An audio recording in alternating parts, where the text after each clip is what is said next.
Lionel Hampton is credited with being the father of the vibraphone, and rightly so. He was the first musician to really embrace the instrument, and he made the first record on the vibraphone. It was a record he made with Louis Armstrong in 1931. It's called Memories of You, and Louis Armstrong asked him to come and play the vibraphone on this one tune.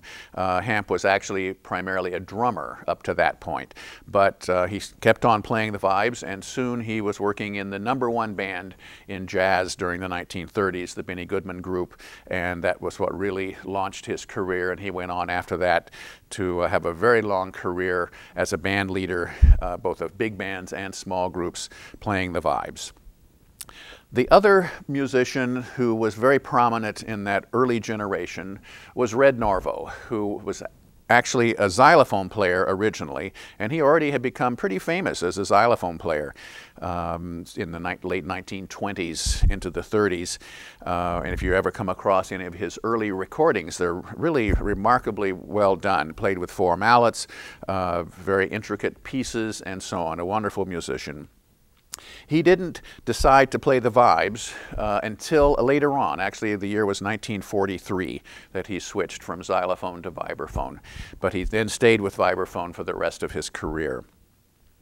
The next generation that came in the 1940s and 50s, the prominent player was Milt Jackson, who contributed something to the vibraphone that I think is still one of the most important aspects of the instrument.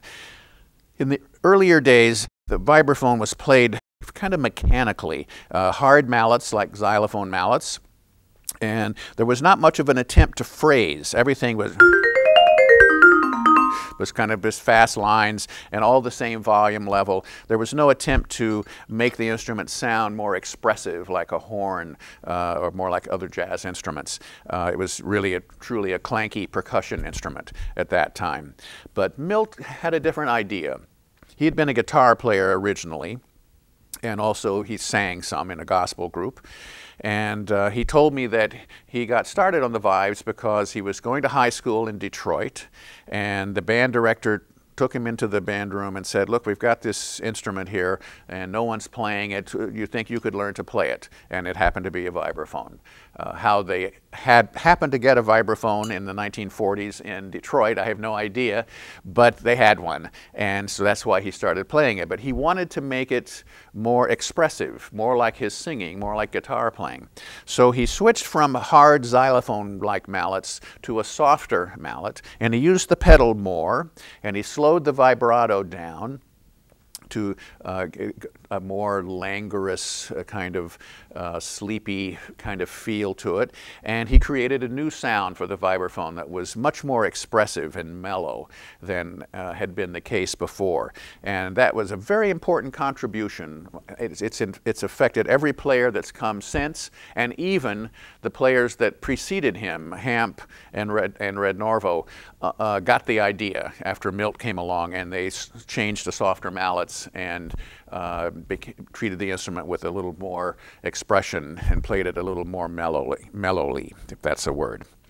And the next generation, by the 1960s, that's when I came along, and also Bobby Hutcherson, who I think is my contemporary on the vibes in that same generation. Bobby was based on the West Coast, I was on the East Coast.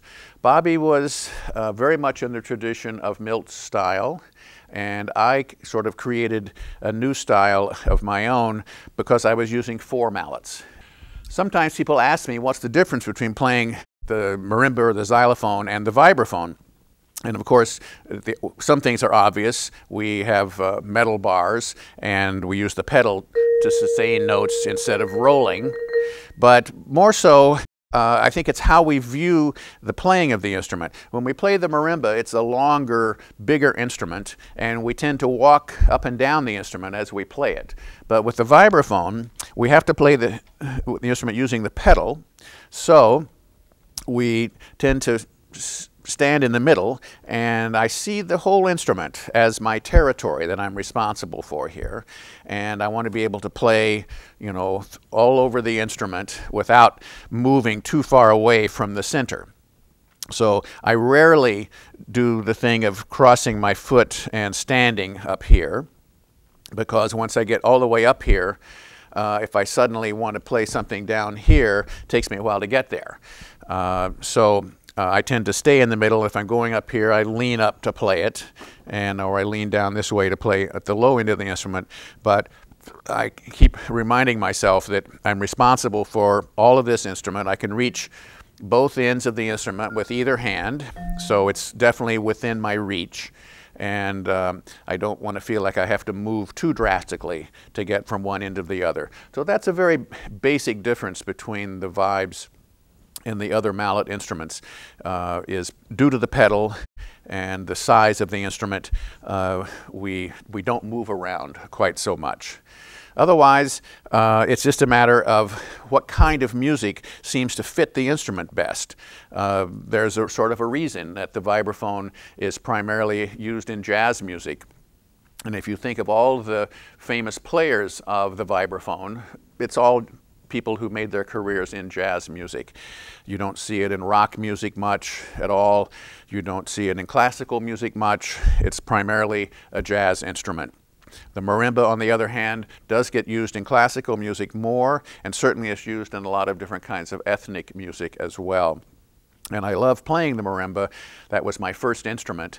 I don't play it much anymore, but it has a beautiful sound and fits certain genres of music very well.